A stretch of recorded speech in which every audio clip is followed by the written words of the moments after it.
Okay, right now, we're going to bring out our man who is our announcer. And he's a very, very funny guy. And I'd like you to give a warm welcome now for Mr. Patty G. Here he comes.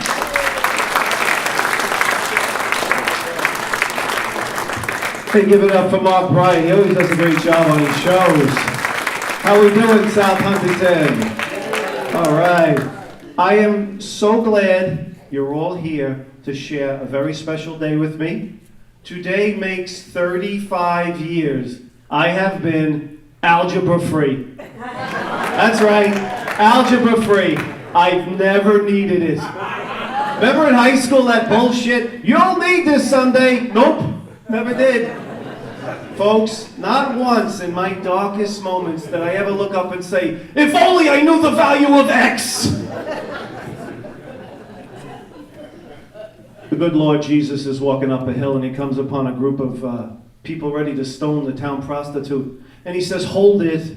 Let the one who is without no sin at all cast the first stone. And all of a sudden a big rock comes from the back of the crowd, hits the lady in the head. The Lord turns, he looks over, he goes, oh, come on, Mom! I was reading in the local paper, there were 4 UFO sightings here in South Huntington recently. Folks, do you know what is the surest sign that there are beings of much higher intelligence that visit us here on Earth? They don't stay. They go back home. They know better. Imagine how impressed they would be coming down trying to sign up for Obamacare. How about these lottery jackpots we get? $400, $500 million, right? The problem is they're too big. They're spoiling people. Because when you get a regular size one, a lot of people don't even play. I asked my neighbor to play, he goes, skip it. It's only 12 million. Even if I hit, what am I going to come home with? Maybe 5 million? What am I going to do with that? Gee, Bob, maybe you'll cancel the food stamps. And every week, one of us in the family, we go and we buy Grandma her lottery tickets. And Lord forgive me, my grandmother has the most annoying habit of always thinking the worst. Don't say it, it'll upset me, no news is good news. Well, honestly, 2 months ago, Grandma hit for $28 million. We didn't tell her. Nah! She don't want to hear it. No news is good news.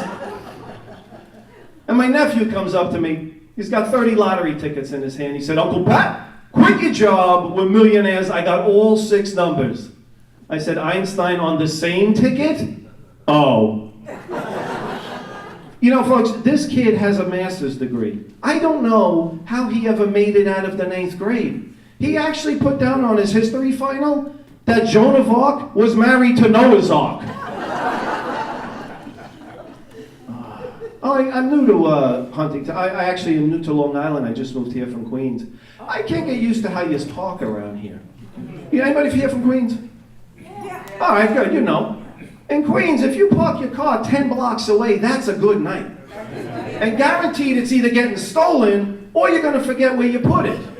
Do you know what I learned about when you live out here and own a home? You also own the entire street in front of your house.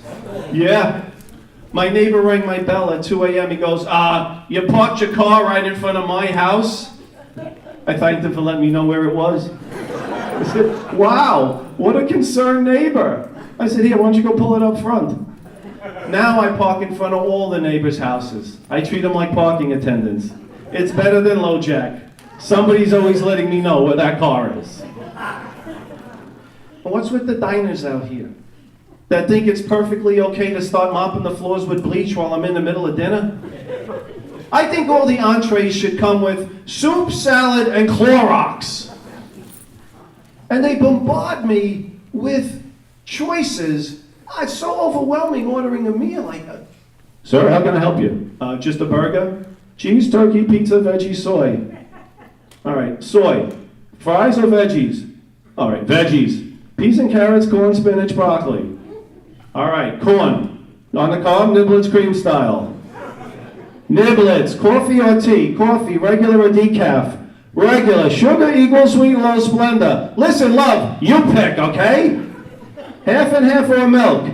Oh, milk, whole skim, 2%, fat-free, lactose-free, soy organic flavored. Jesus Christ, lady, do me a favor. Bring me out the cow, I'll milk it myself. I got so disgusted, I told her, listen, wrap it up, make it to go. Okay, no problem. Paper, styrofoam, plastic. Well, I just hit 53. Please don't clap, that sucks, I hate it. And I'm back in school, and I have a 19-year-old tutor. And she says, listen, enjoy your birthday. At least you're not as old as my dad. He just turned 40. I said, ooh, 40, that's ancient. And I constantly have problems with the gallbladder and the prostate. In other words, I constantly have to pee. And I'm in one of these fancy clubs where they have a bathroom attendant. You know, you go in, you got to give them $1, you get a stick of gum. Yeah. It cost me $60 for a pack of Lifesavers. I swear, next time I'm wearing the pens, it's a lot cheaper. My prostate costs more than dinner. And I never thought I would be single at this age. I never did. I hate being single nowadays and going to a wedding. Because they always stick the singles people in front of the band. Now, I don't hear too good. I don't see well. This woman asked me, hey, you know the bride or the groom? Huh?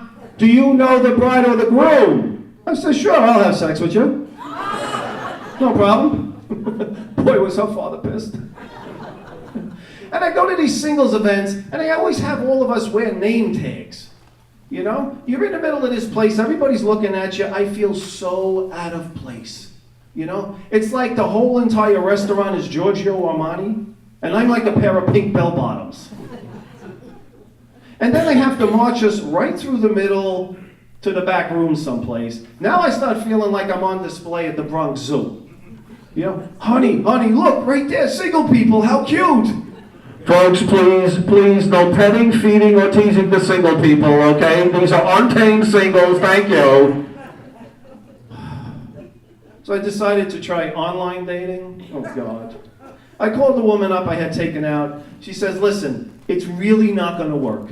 You're a Capricorn, and I'm a lesbian. I said, wait a minute, you didn't say anything about that on your profile. He said, yeah, well, after a date with you, I'm convinced. And they give me such baloney excuses. Listen, I'm thick-skinned. If you don't want to go out with me, just say so. Folks, why is it all my dates' relatives die on a Saturday night before dinner? No one goes during the week. I said, you know what? The hell with dating. I'm going to open up a funeral home. I'll just meet them there. Well, myself and Eddie, we're the Italian portions of the show, and Mark and the other guy are the Jewish portion. So the G is Italian. Both of my parents are from the other side. My mom was the kind of lady who would scrub the floors before the cleaning lady came over, you know? But watch, she's going to think we're a bunch of pigs. My dad, very proud, old school Italian man. No mafia talk. Always got the feeling my Uncle Carmine was a gangster, though. Because when I was a kid, I borrowed money from him. And he told me one time, he goes, listen, you borrowed $5 last week. You borrowed $4 this week. You owe me $54. You know? And I didn't know if he was a loan shark or just bad at math. I said, Uncle Carmine, I don't have that kind of money right now. He said, okay, $20 a month for 2 years. Yeah. To scare me, I went home that night, the legs on my G.I. Joe doll were broken. And my mom had her own sense of justice and fairness in the Gagliardi household. It was called, come here, I'm not going to hit you. Come here, young man, stand right here, I can see I'm not going to hit you, I promise. Oh, yeah. And as I got a little older, my mom's really small, she would even tell me, go get that chair, bring it here so I can stand on it and not hit you. Well, Patty, she got a little smart to this, you know. I would go over my Aunt Connie's house when she started that, and my Aunt Connie would tell me, I promise if you go home right now, Mommy won't hit you. I said, Aunt Connie, no way. I'm not going to get fooled again. I've been through this before, okay? I know how this is going to end. I happen to be 42 years old. And Sunday was always fix up the house day. Italians are big with that, you know. We spent 14 years fixing up a 3-room apartment, you know. Folks, the paint in my house didn't peel, it fell off. I really thought spackle was part of a well-balanced breakfast. Kind of tasted like cream cheese. Yeah, it was the one day of the week, though, my mom would let me eat all the breakfast cereal I wanted. Frosted Flakes. And I would eat like 3 boxes. And one day she sits me down, she wasn't going to hit me. She sits me down, she goes, listen, sweetie, I got to tell you something. Those really aren't Frosted Flakes. Those are cornflakes with sheetrock dust. Eat it anyway. So I was out of work for a couple of years, and I was on Wall Street for a lot of years. I looked like one of Mark's assistants, right? I know. And I was working, you want to talk about somebody out of place. A Queens kid rubbing elbows with the Ivy Leaguers. Oh God, they were deadly. I was working with all guys that had Roman numerals after their name. One guy introduced himself. I happen to be Clarence J. Whitney the Fourth. I said, terrific. Does that mean there were 3 previous assholes? And they always have to tell you what school they were from. Yale, 58, economics. Harvard, 67, finance. So I'd walk around the office, Newtown High, 75, metal shop.